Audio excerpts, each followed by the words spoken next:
L'économie de la fonctionnalité, donc appliquée dans le domaine de l'éclairage public, l'intérêt c'est d'avoir une solution globale qui permet d'atteindre une performance en réduisant les coûts de fonctionnement ou en les augmentant le moins possible. L'objectif c'est toujours d'éclairer. Il ne s'agit pas de faire des économies pour faire des économies, il s'agit d'améliorer la performance et aussi de limiter tout ce qui peut être négatif, comme la pollution.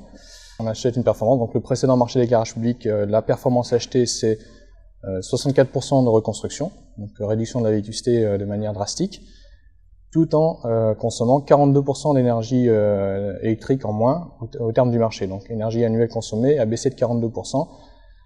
Compte tenu de l'évolution du coût de l'énergie en France depuis 2004, ça nous a permis sur la durée du marché d'économiser 6 millions d'euros à peu près.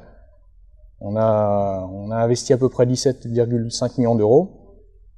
6 millions d'euros, on a déjà atteint un tiers de rentabilité.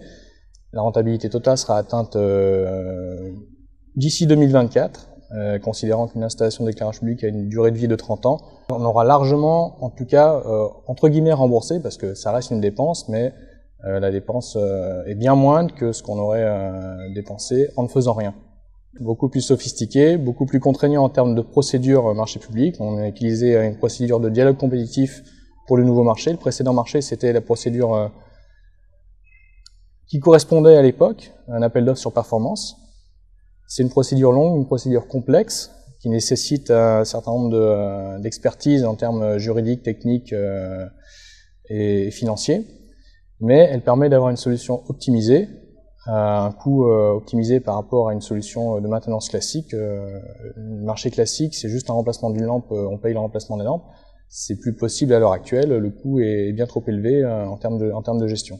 Le nouveau contrat a commencé à débuter en octobre 2013, pour une durée de 6 ans, donc jusqu'à septembre 2019. Pour l'instant, tout se passe bien, mais ça se passe toujours forcément bien au début. J'ai bon espoir que ça continue à se passer bien jusqu'à la fin.